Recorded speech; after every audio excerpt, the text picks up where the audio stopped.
All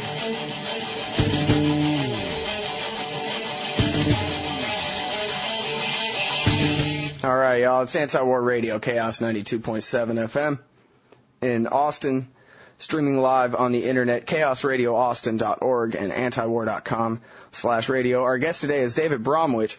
He is joining us on the phone from Connecticut, home of George W. Bush. He's a Sterling professor of English at Yale University and blogs at the Huffington Post. Welcome to the show. Good to be here. It's good to have you here. I think we all were disturbed, anybody who saw the New York Times last Friday, this outrageous editorial by one Benny Morris, an Israeli historian, about the likelihood and the necessity, he seems to think, of an Israeli/American attack on Israel and, on Iran, I'm sorry. Well, there's a lot of really notable things about this. I guess we could just start with the fact that he just assumes from the very beginning that Israel will attack Iran's nuclear sites any time now. And if they don't do it now, they'll have to do it with nuclear bombs later. So they might as well do it now. Yeah, the steps he makes are a little more intricate. He says that Israel, I think at the start, he says Israel will almost surely attack in the coming months. And he says, this is no surprise to hear, it'll likeliest come sometime between now and January when the new president, whoever he is, takes office. But he says somewhere along the way, though it has turned into a minor point here somehow, that we can all hope that Iran is made to cooperate immediately by the international community and give up all research and essentially surrender all their pretensions to nuclear power. But if that doesn't happen, and then that's what you're just stating, and he assumes it won't happen, Israel will almost surely attack. And if Israel's attack fails, that is to say, I don't know how they're going to make sure that it succeeds, but if they think it has failed, they'll come back and do worse. The fundamental idea of the article is Israel's right to preemptive attack against Iran, and its right to make, if necessary, a preemptive nuclear attack of some kind to stop Iran from getting its first nuclear weapon. Not that Iran is anywhere near being a competitor with Israel as a nuclear power, but even one weapon in the hands of these mad people, is the presumption of the article, is too much. Israel's going to do this probably, and Americans should understand. Well, and even that, America ought to go ahead and do it to make sure that it works the first time. Otherwise, we'll probably have to come back with nukes, right? He seems sort of doubtful that Israel will be able to pull it off the first time and that it'll make nuclear weapons necessary if America doesn't do it instead. Yeah, that's a piece of his argument, and it comes in the middle, that unfortunately Israel is not as well equipped for such an attack as the U.S. We are allies. It's a pity that Americans don't have the stomach for what he calls wars in the Islamic lands. Israel is more matter of fact and can do it, but if only America would, he implies, that would be better because Americans could do the job better. Wow, I'm sort of deeply offended by that. Fight my war for me, or because if I do it, I'll use nukes, is basically the argument there, which he's not the Israeli government, but it seems like an article like this from someone of his prominence, apparent prominence, in the New York Times, it must have been written with the guidance and approval of the Israeli government anyway, right? I don't know that. That is to say, it's more than any of us knows, and I'm not sure that that is a hunch I share. I saw that in antiwar.com today, Justin Raimondo makes that same surmise. But I do think it's meant to prod and more than persuade, it's meant to coax a certain kind of sympathy and possible reaction from the American government and from American public opinion and the American media. It's meant to soften us for whatever may come, and whatever may come, he suggests, includes actions of a violence we had been taught to think extreme, in fact, atrocious.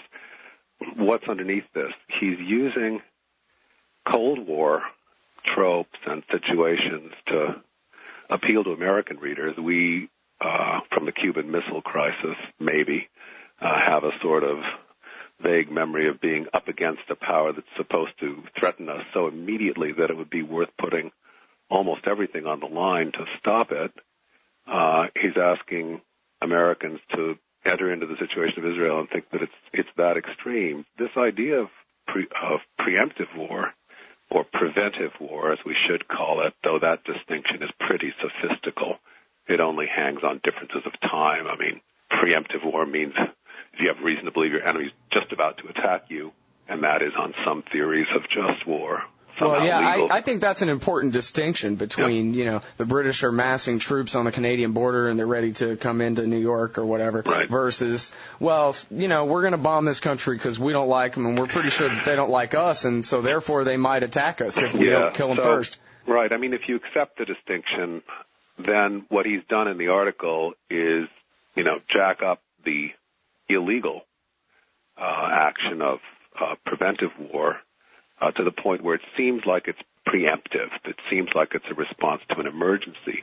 And what makes up the difference in this argument is the reading of the Iranian government, and indeed the whole nation of Iran, as murderous and insane, both. They're in fact understood to be a suicide nation, and therefore anything you do against them is warranted once they have so dangerous a weapon in their hands. Well, now let me ask you a bit about that. You're a sterling professor of English at Yale, and if I remember community college rules well, you're not allowed to write an essay full of assertions where you don't provide evidence for your assertions. Yeah. I got a big D because I wrote a great essay that had one assertion without evidence. And then I learned from then on, if I'm going to assert something to be true, I have to provide evidence or I get a big D. But now it seems to me, Professor, like I could write for the New York Times, no problem, as long as I'm promoting war. Yeah, well, I believe you're right that if this article had come in without a signature, it would have been rejected. It's not good thinking, and some of it is pretty dingy as writing, too. But there's a premise that is not stated, the one I just sort of alluded to, that the Iranians, on the evidence of Ahmadinejad's anti-Semitic statements and of the wildness of their denunciations of the West, which many Americans can remember from the time of Khomeini's revolution, the Iranians are crazy and murderous. That's the unstated premise. And then what you're calling unsourced, or, the assertion that doesn't have evidence to back it up, is his assumption that they're very far towards having a nuclear weapon and they want it, and this is what they would do for it. Now, there's a very vague statement about that in the op-ed.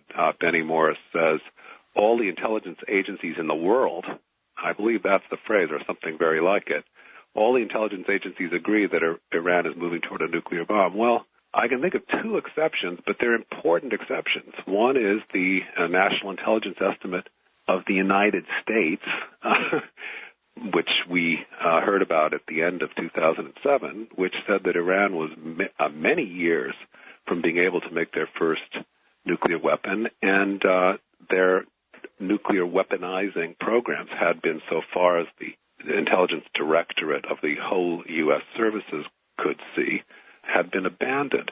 The second exception, which with some people might carry just as much weight or even more, is Mohammed al-Baradei, the head of the International Atomic Inspection Agency, who has found inadequacies in Iran's reporting, but has gone nowhere near suggesting that they're about to get a weapon or that they want to have one and use it in this way. So, well, I have a third to add to your list, too, which is Meir Dagan, the head of the Israeli Mossad, who has said that, we have years and we have plenty of time to work this out. They're years away, which I don't think anybody specifically followed up, but that would seem to imply that he accepts that the nuclear program the Iranians have is the one that is safeguarded by the IAEA, the one that everybody knows about. He's not saying in there, well, except for their secret program, which we don't know how advanced it is or anything like that. Right. He's saying they're years away. That's Meir Dagan, the head of the Mossad, says that. There is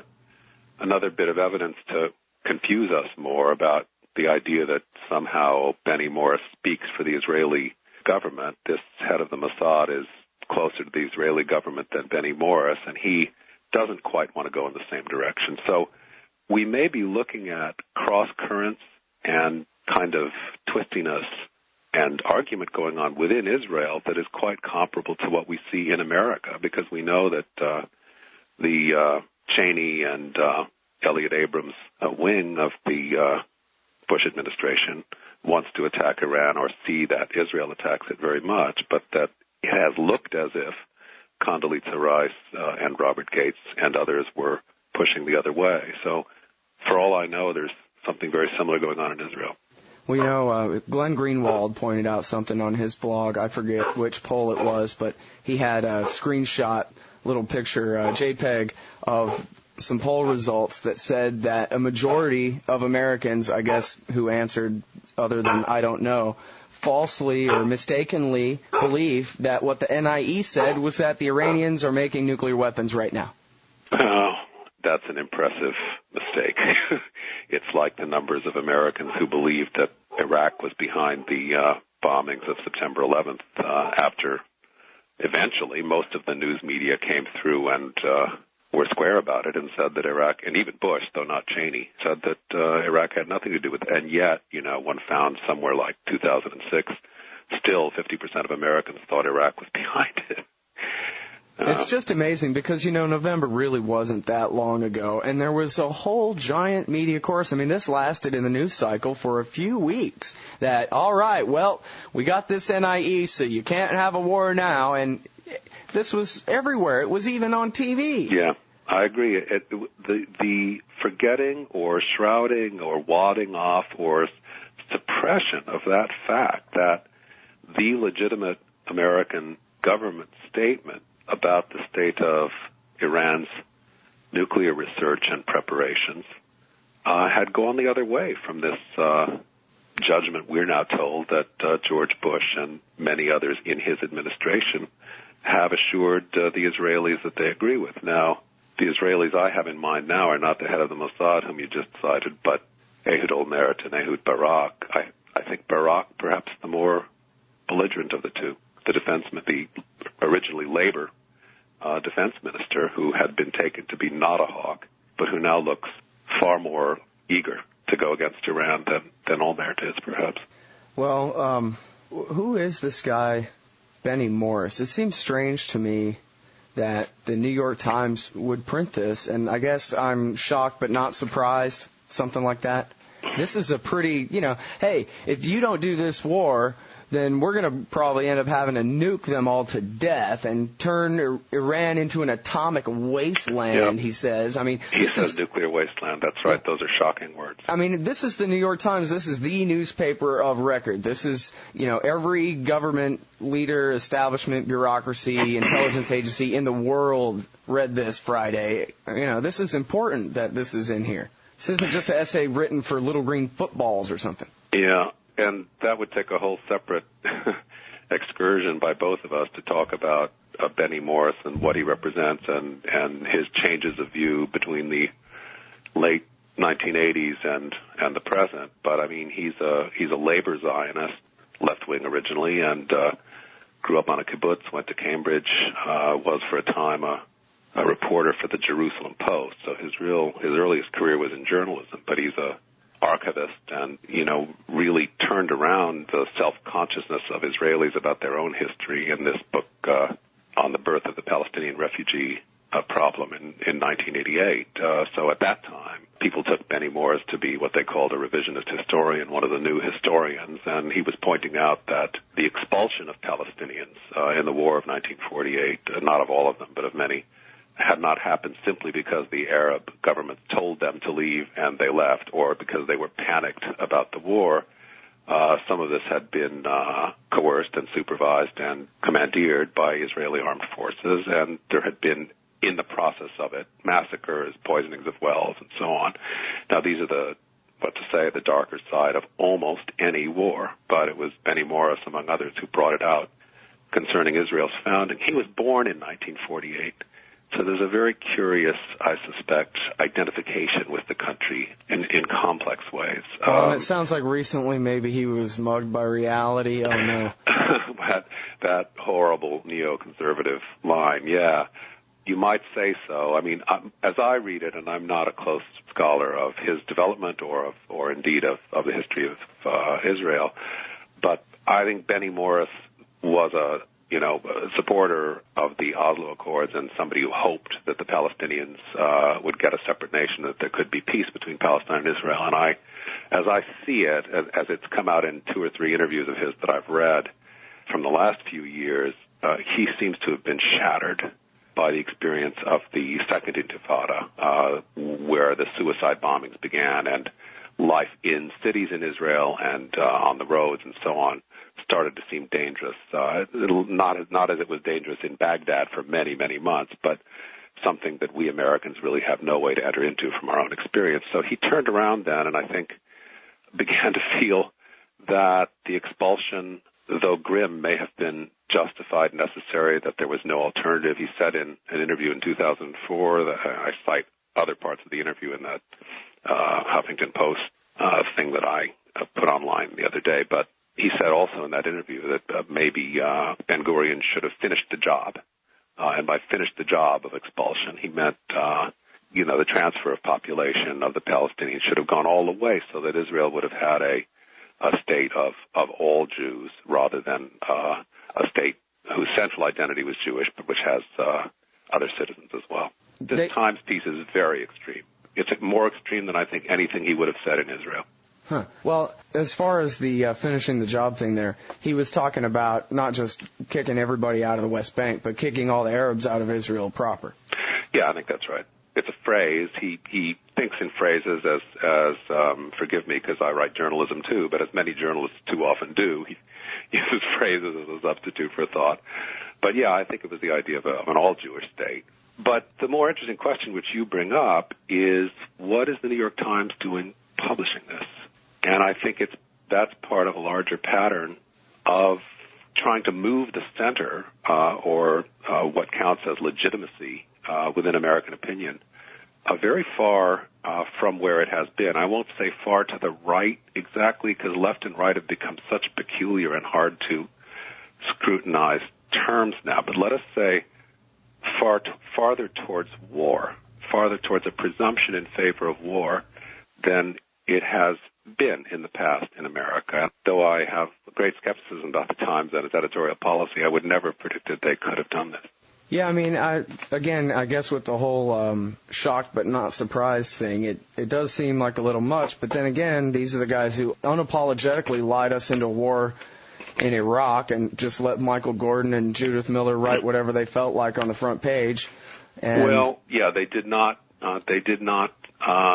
supervise or edit well those people who were basically a pipeline from neoconservatives and now discredited spies into American policy. The Times was an important conduit for it, yeah. Well, and their basic New York Times editorials have kind of forgotten about the NIE too, haven't they? Don't they talk again about the nuclear weapons development? Well, it's curious. The Times, what it gives with one hand, it takes with the other. On the very editorial page where they had the Benny Morris piece of threatening and promising an attack on Iran on the right side, on the left side was the unsigned editorial, essentially, I believe, backing Condoleezza Rice and hoping that the peace process works out with Iran. It's confusing, and it is, I think, the confusion is both deliberate and uncontrolled. I think one could say the drift of the Times in the last year has certainly been towards making normal, or normalizing, if you'll allow that, the idea of violent action against Iran if Iran does not unconditionally give up nuclear research sometime very soon, and that the U.S. Will preside over a solution to its satisfaction. It will not go through al-Baradei or the UN. That's one. I think the Times has been pressing towards that. Iran must be solved, and it must be solved on terms satisfactory to America and Israel. And the other is that they want us to stay in Iraq. They've been very consistent and oddly upfront about that. They published that really partial, inadequate, almost incompetent, unqualified endorsement of the surge in June 2007 by Kenneth Pollock and Michael O'Hanlon, both of whom had been strong endorsers of the war from the start, and they allowed these guys to bill themselves as critics of the war. But that, if you remember, was that was an important moment, the middle of last year, when there was still a lot of attacks and people were talking about withdrawal, and the Democratic-controlled Congress was wanting a time schedule for withdrawal, but ultimately letting Bush have the money he wanted. And that Pollock O'Hanlon thing got enormous play in the other media, in the mainstream media, and I believe it influenced opinion towards the platitude we hear now: the surge is working, the surge has worked, and so on. I was just looking it up, in March 2008, to commemorate the 5th anniversary of the launching of the war, they did something even weirder, in my view, though it was not noticed as much. I wrote a post about that, too, which is that they printed reactions by 9 persons to the war 5 years later. How has it gone? What could we have done different? And so on.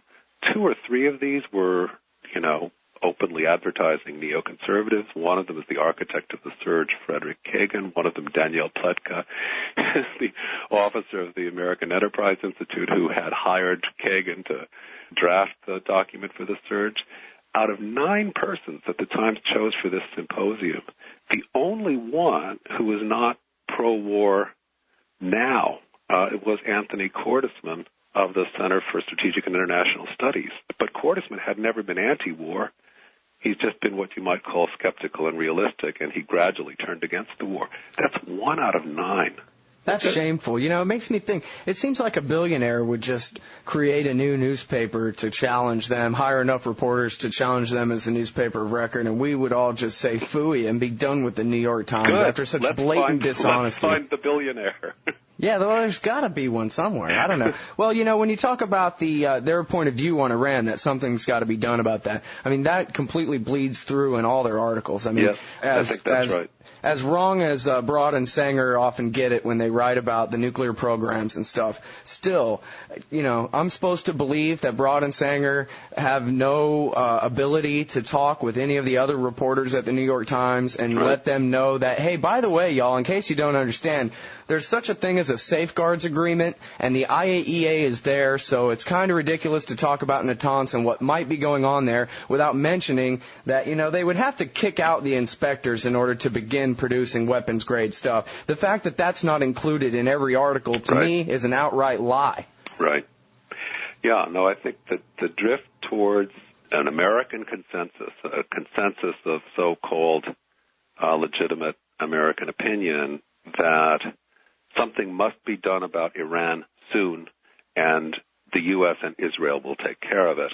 This is an extraordinary thing for us to be accepting, given the evidence that we have. But the Times has been among the outlets pressing for it most clearly, and I've been disturbed by that as well. It's interesting if you compare the Times with an Israeli paper that is comparable in some ways. That aspires to the same range of responsibleness and to be international and to cover culture and so on. That is Haaretz, which is one of the best newspapers in the world and far more critical of Israel within its opinion pages and its articles than the New York Times ever allows itself to be. Haaretz, practically the same day, was a day one side or the other of that, Benny Morris article saying maybe Iran will have to be turned into a nuclear wasteland. Haaretz published an article by 2 persons. One of them was Trita Parsi, the Iranian-American scholar, whose book called Treacherous Alliance is a wonderful scholarly unearthing of the 3-way relationship between the U.S., Israel, and Iran. And an Israeli whose name I forget, I'm sorry to say, but the Haaretz setup on their editorial page was, here, let the Iranian tell us Israelis 3 things about Iranians that we don't know, to show what their predicament is, what their anxieties are, and the ways in which they are surprisingly human. And here, let the Israeli tell us some things about ourselves and let it be overheard by the Iranians, which explain why we're so fearful, but why we should still be thinking. That was Haaretz's idea of an editorial at this critical moment. How much more grown up and reflective and genuinely promoting of free discussion. I think that's a contrast one has to make with the Times. And right down the line on coverage of the Palestinians over the years, this comparison between the Times and Haaretz will favor the Israeli paper for fairness, criticism and coverage at every point. There was an article to this effect by Jerome Slater, an international studies scholar and political theorist. People could easily find it online, but it's an impressive article and very comprehensive in its treatment of the two papers. Well, I think the War Party here knows that if they let us have a fair discussion in mass media about whether we should have a war with Iran or not, that the War Party will lose. They have to just go with kind of this drumbeat, this narrative that, well, trust us, there's a danger there and we need to do something about it, and you're okay with that, aren't you? Which is how they've been going about it. Yeah. Now, you could have a real debate in Israel, and people might still be scared enough to support a war, but not here, not if the population really understood what the NIE said, et cetera. I agree. What's revealing, and again, I have to say, surprising to me, is that among the people at the front of the War Party, as you call it, are not the people who have to fight the war among Americans. That is to say, the chairman of the Joint Chiefs, Admiral Mullen, has made it as clear as he can without insubordination that he does not want to fight another war. I don't need another war. That was a headline just today. And the armed forces, the Navy, and the people who would be on the ground most of all, I would guess, the Air Force always more or less is okay with wars because, they're way up. They don't see what happens. But there are those people, and there are the, those who know most about the situation of the Middle East, who are, I think, pervasively, predominantly against the war. So when you talk about the War Party, you're talking about certain think tanks, people within the Bush administration, and yet that comes to be accepted as legitimate and centrist opinion very quickly. And as you say, they forget the NIE and other such obvious pieces of evidence. Mm-hmm. Yeah, well, the squeaky wheel gets the grease in democracy. And actually, that's why I usually don't pay too much attention to the public opinion polls, because I figure, best I can figure what's right is the best I can figure what's right, and regardless of what the rest of the so-called democracy thinks out there. But, Glenn Greenwald points out on his blog about this poll that has 71% of the American people want America to have an unbiased approach to the Israeli-Palestinian conflict. Yeah. And I think that's what you're talking about when you talk about taking some insane line and defining that as somehow the middle of the argument. Right. And so here we live in a society where we basically you have to go to alternative media to hear any sort of fair discussion about Israel policy. And yet a super majority of the American people want not necessarily a neutral approach, but a unbiased approach to the situation. Yeah, that's a statistic that we hear as little about as the proportion of Iraqis who want the U.S. out of Iraq, which has been towards 2/3 for more than a couple of years now. And another index of it is the number of Iraqis who say that attacks on Americans are an approved form of conduct, where that number, I believe, hovers around 50%. Now, General Petraeus is an expert on counterinsurgency, but anybody who knows the first thing about guerrilla wars knows that the population has to be on your side. 50% of the population being to that degree against the American occupation. But that's not a figure we hear much about. We hear astonishingly little about what the Iraqis want, and that, too, is a fact of, I believe, self-censorship in large part of the American media, and it's a strange thing. Yeah, well, they don't even do that poll that often. I don't know which one you're talking about. I haven't seen one like that in years, where they even ask the question of whether they want the occupation to continue or not. I think there has been one in the last year, but I'm sorry I don't have it ready to hand. Yeah. Well, anyway, I'll have to look for that. But, yeah, the only ones I know, they don't even ask that question. They don't want to know. And, when you talk about those numbers, a giant proportion of that must be up in Kurdistan, where they've been autonomous and under American protection since 1991. You mean the largest proportion of those who wouldn't mind us staying? Yeah, that's what I mean. So I'm saying if you were to take the Kurds out of the equation, right, that 50% will go up a lot more. I don't know exactly what percentage of the population they are, but somebody out there with the mathematics, I think, would be able to show that among Arabs it's much higher, Sunni and Shia alike. Right. Yeah, and this is a larger problem. It has to do with the shaping of public opinion in this society and of the perception of public opinion, which is a very different thing. My first large-scale introduction to it, and I'm still sort of dazed thinking back on it, was the many month-long process of the run-up to the Clinton impeachment. And you may remember that, but I remember it vividly, that it became part of accepted opinion, mainstream media opinion, that the Clinton was on his way out, that what they had with the evidence from Monica Lewinsky and the Paula Jones scandal, it was enough, and he should just leave. You know, he's toast, a very knowledgeable lawyer friend told me 10 months before he was acquitted. And it was American opinion that I think defeated the impeachment.